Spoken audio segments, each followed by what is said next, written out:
Welcome back to This Wasn't in the Manual. Today, we're continuing our discussion on grief, and we will be reflecting on my late brother, who we tragically lost in 2018. Losing him was one of the hardest things we faced as a family. Let's talk about how we coped and what his life meant to us. What's one thing you miss most about your brother, and how do you think his passing has changed you as a person? I think one of the things I miss the most is his sense of humor. Mhm.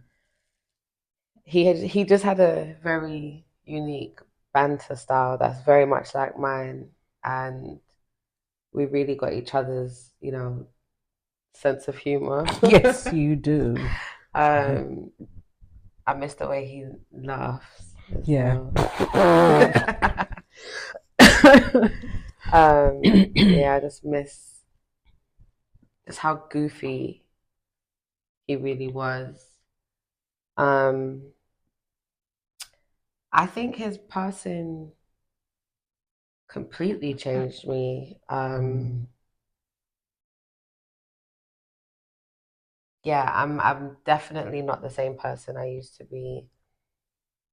I'm a little more guarded in a good and maybe some bad ways. Um, I'm very much more aware that I'm in this on my own in a sense. Which again, that realization is actually quite liberating when you allow it to be. But it is a bit sad because I've always wanted to be a big sister. And I know that I still am a big sister. Mm. I just don't get to carry out the big sister role to my brother the way that I initially intended, you know what I mean? So I think I've just become a little bit more reserved, Yeah, I maybe can a little see bit that. more like withdrawn, I would say. I'd say that's okay. um, but yeah, I'd say that you get to still honor your brother the way that the relationship you have with his kids is absolutely. very unique. You and his children are just a joy to watch, actually. Sometimes the way that his son handles you is exactly as he. I'm telling you, like, there'll be times when I'm just interacting with the both of them, Yeah, and I'll just be so blown away by the fact that there's so much, like, they're a perfect blend of both their parents. yes, But there's certain things that they've obviously been able to witness their mum do that they've never been able to see their dad do, yeah, that they do exactly like their dad. And I'm yeah, just like, yeah.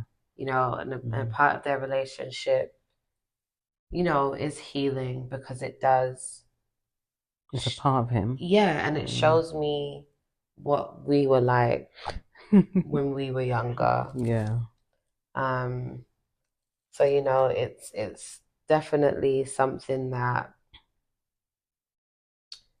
is bittersweet to say the mm. least, but it's still I just feel blessed to even have, reincarnations, Yeah, of him.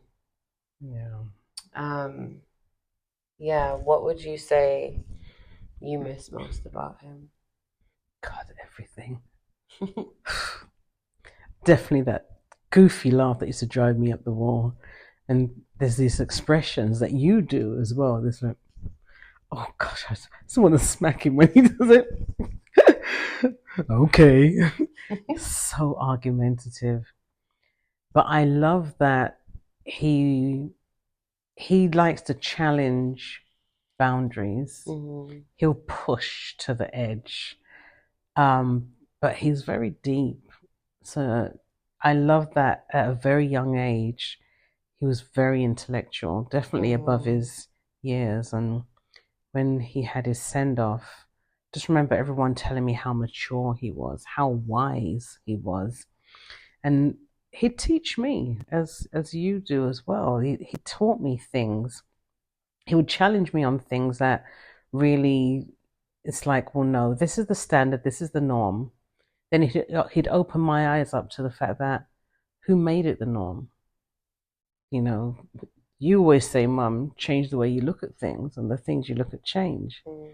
And he would definitely exemplify that. So I miss that. I miss his hugs. I God, I miss know. his hugs. He'd give I us big, know. strong hugs and a little kiss on your head. I miss that. I miss that when he became a father, how much he took that on. That that responsibility, and it's Mm. like, wow, a whole new life, and it made him see me in a different light Mm. as well. Yeah. I really saw how him having a daughter impacted you and his relationship.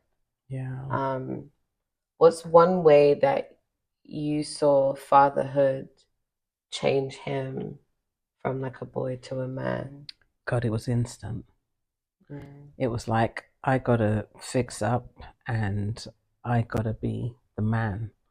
And he was a bit like that anyway in his teenage years, just about us, wanting to protect us, provide for us. And it's like, that's not your job. And it's like, well, I'm the man now.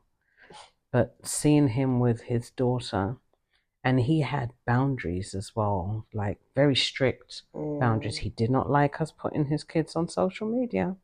He did not like certain friends playing with his kids. It'll be, if I say this, that's what it is. Um, yeah, just seeing that side of him, and the fact that before he passed, he wanted a son, Mm. and he got what he requested. I would have loved to have seen him, Yeah. in that role as a father. Yeah. But how do you cope with what? How do you keep his memory alive in your life? And what advice would you give someone coping with the loss of a sibling? So, in terms of keeping his memory alive, I I really try to surround myself with as many things that I can remember he genuinely loved to do. I will hang out with his best friend. I Mm, will go to some of the places that he used to like to go to. I would go to some of like the concerts that I know he would have gone to. yeah. Um, I also am trying in this new, leg of my life now that I have a little bit more motivation.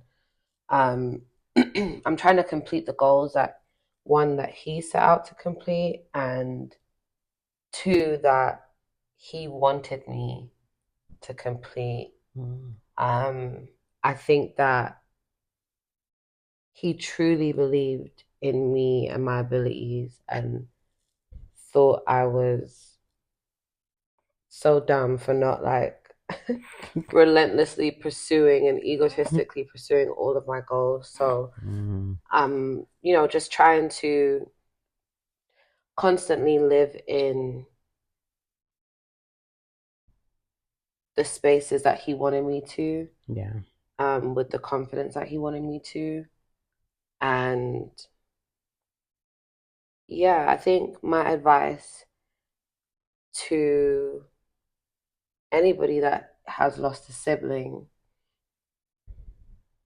and, is just trying to get comfortable with where grief will take them. I think I would say just never lose sight of the fact that this is a journey that can ultimately bring you closer to your sibling in a different way if you just choose to remember who they are at their core.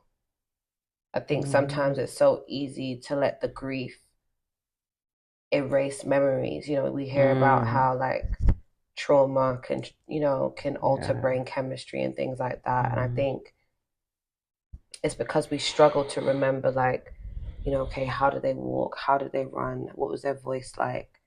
What did they used to do? Like, the best ways to remember is to constantly think about it. Like, sometimes I'll find myself just like saying hi to him out loud, and it will feel crazy sometimes, but like yeah. I acknowledge his presence so that,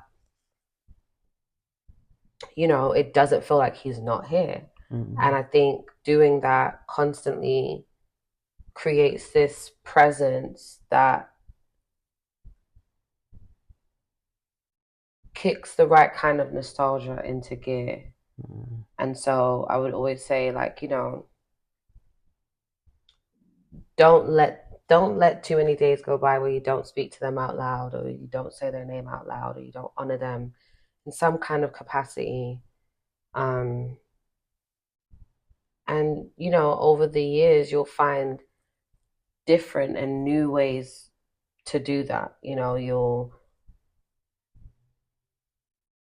You'll find new things that will connect with you in a way that won't necessarily make the grief journey any easier, but it'll make it like completely worth it, because at the end of that, you'll realize that, oh wow, okay, they are still with me because I choose to honor them and make sure that their memory is alive. mm, So as long as I'm here, he's here.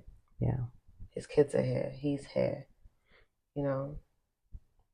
But yeah, what about you? Like, how do you keep his memory alive in your life? You know what? It's without effort because you remember everything down to his smell, his smile, his goofiness. I might do something and I can sense his reaction to it. Like, oh, like, mom, for really?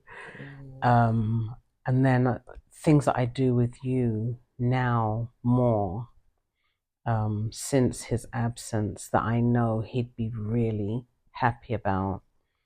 I feel him smiling and saying, that's my girls, you know, keep going.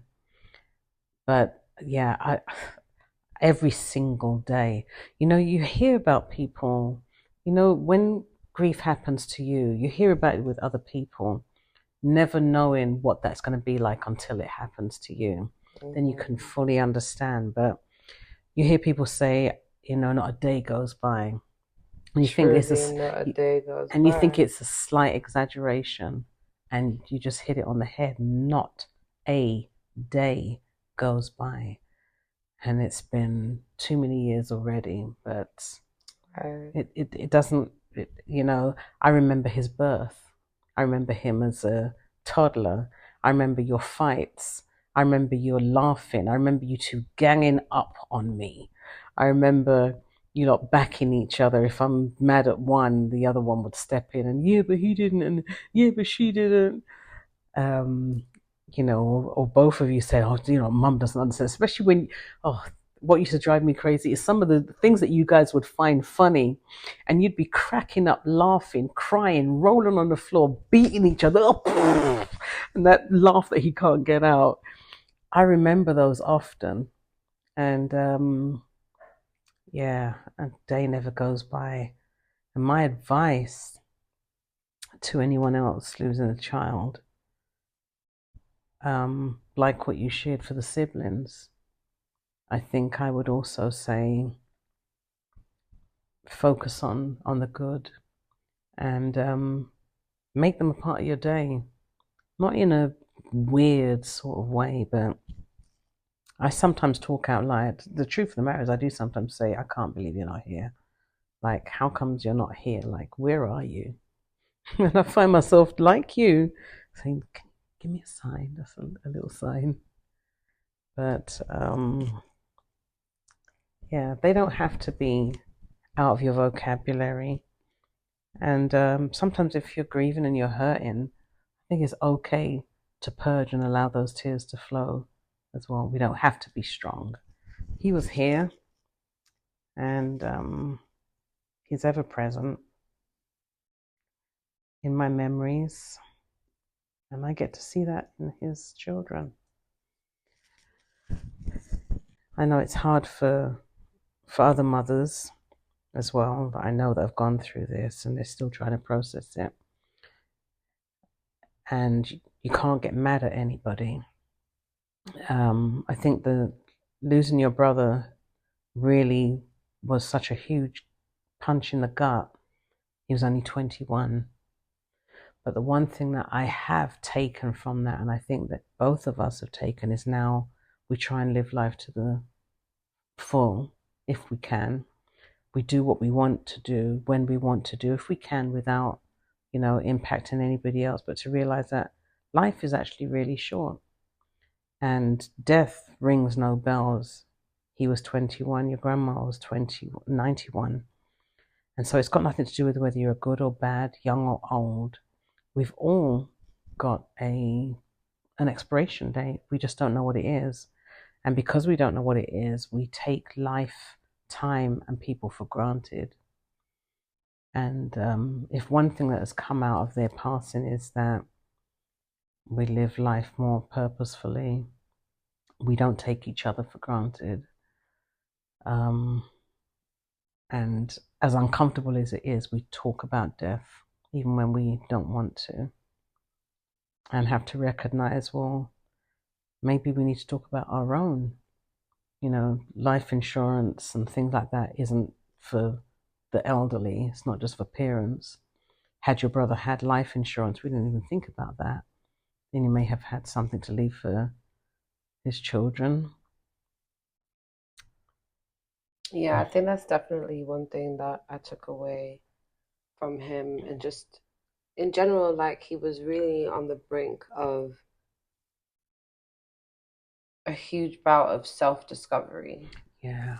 And financial literacy was something that he was really passionate about. And he was always focused on making sure that he could increase his money, increase his capital.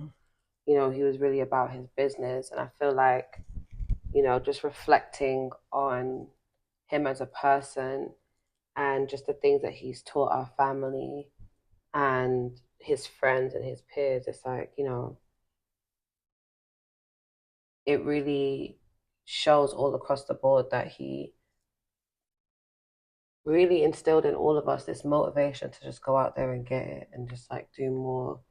And I feel like that, it was hard to, after taking a few setbacks in life in general, and then just grief compounding all of that already, it was really hard. It felt really hard for me to stand up and like get back up. Mm-hmm. But when I remember just like, again, who he is at his core, I just remember like, yeah, like this is why I need to do this.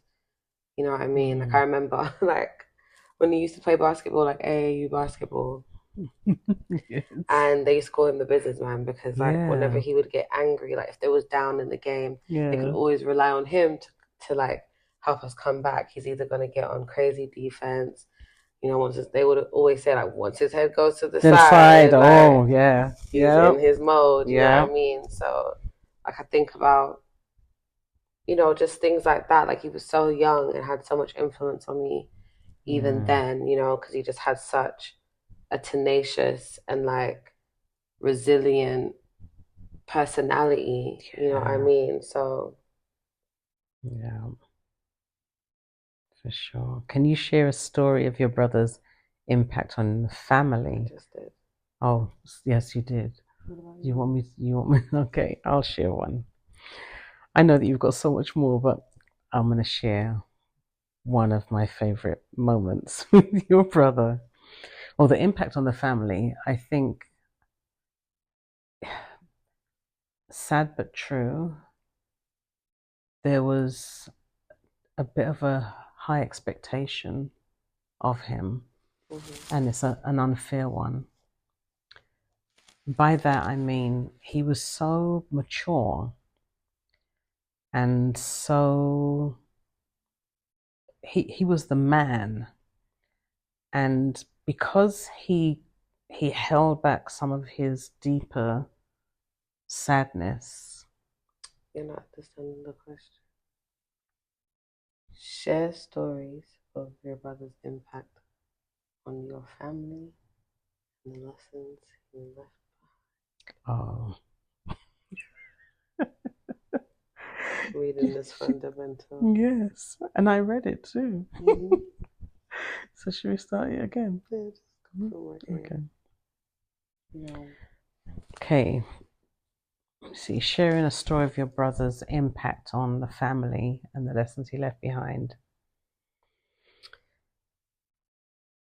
I think one of the things your brother taught us was that the obvious wasn't always obvious, and to question things. Mm.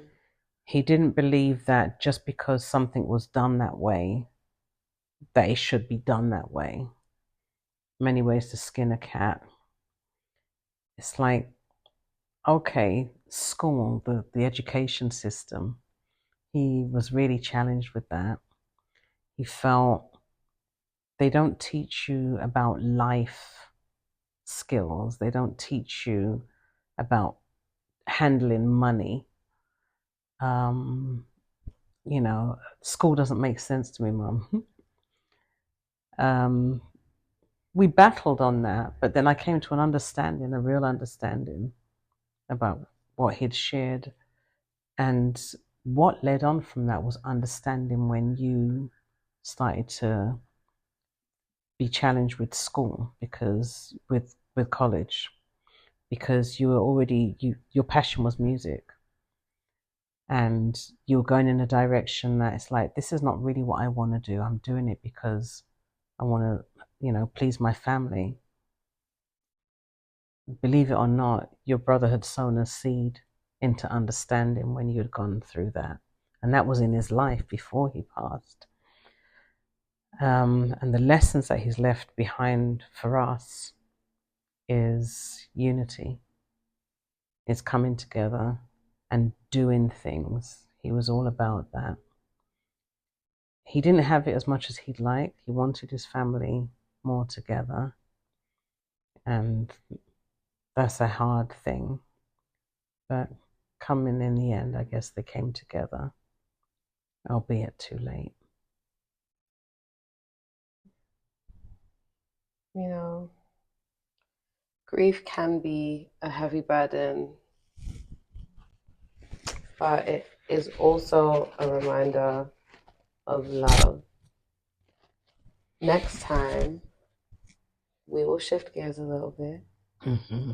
and we'll be sharing some of our favorite travel stories, and we might even be on a trip. We might just be. They should pick a place for us to go. Maybe. Well, until then, we'll see you on the next episode of This Wasn't in the Manual.